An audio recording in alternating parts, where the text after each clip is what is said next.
અભય થઈને નિષ્પક્ષતાથી નિરપેક્ષ રીતે વાસ્તવિકતાનો અરીસો રૂપી સચોટ માહિતી લાવતો સત્યની સાથે અભય ટાઈમ્સ। સુરતના પાંડેસરા પોલીસ મથકની હદમાં તિરુપતિ સર્કલ પાસે થયેલી યુવાનની હત્યા મામલે પોલીસે 2 હત્યારાઓને ઝડપી પાડ્યા છે। સુરતમાં હત્યા સહિતના બનાવોમાં રોજિંદો વધારો થઈ રહ્યો તેમ લાગી રહ્યું છે, ત્યારે સુરતના પાંડેસરા પોલીસ મથકની હદમાં ગત 17મી સપ્ટેમ્બરના રોજ તિરુપતિ સર્કલ પાસે એક સાથે 7 જેટલા મિત્રો ભેગા થયા હતા અને હોટલના રૂમ બાબતે તેઓ વચ્ચે ઝઘડો થયો હતો। મિત્રના જન્મદિવસની પાર્ટીમાં મિત્રો વચ્ચે થયેલી બોલાચાલી અને તેમાં પણ માત્ર 50 રૂપિયાને લઈ થયેલા ઝઘડામાં એક યુવાનની ચપ્પુના ઘા ઝીંકી હત્યા કરાઈ હતી।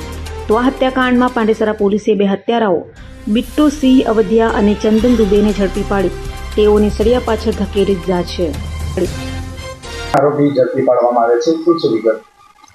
પાંડેસરા પોલીસ સ્ટેશન વિસ્તારમાં તિરુપતિ સર્કલ પાસે 17 સપ્ટેમ્બરના સવારે 12:30 વાગે 7 દોસ્તો એક સાથે ભેગા થયા હતા અને આ લોકો આ 7માંથી એકના બર્થડે હતા, તો આ માટે પાર્ટી કરવા માટે એક હોટેલના રૂમ બાબતે આ લોકોની કંઈ માથાકૂટ થઈ હતી કે અમને તમે 50 રૂપિયા આપી છે તો 50 રૂપિયા પરત કરો। આ બાબતની લડાઈમાં આપસમાં એકને બીજાના મર્ડર કરી નાખ્યા અને બીજાને પણ ચોટ લાગી છે, તો આ બાબતની ગુના પાંડેસરા પોલીસ સ્ટેશનમાં દાખલ કરી છે।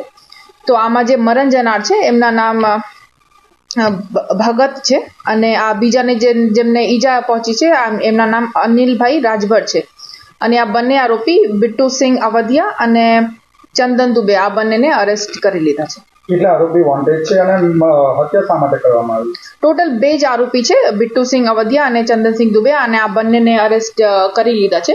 અને જેમ કે હું કહ્યું, આ લડાઈ બેસિકલી 50 રૂપિયા એક અનિલ રાજભરને બિટ્ટુને આપી હતી અને આ પૈસા પરત માંગતા આ બાબતની લડાઈ હતી અને આ જે મરણ જનાર છે ભગતભાઈ એક વાઇપરની લકડી ઉઠાવીને બિટ્ટુને મારતા હતા અને ત્યારે ચંદન દુબે અનિલભાઈને પકડીને રાખ્યા હતા, તો આ બિટ્ટુ ઉશ્કેરાઈને ચાકુ ભગતને મારી નાખ્યા, તેને ભગતની મોત થઈ ગઈ અને અનિલને પણ ઈજા પહોંચી। આ ચાકુ ક્યાંથી લાવેલું?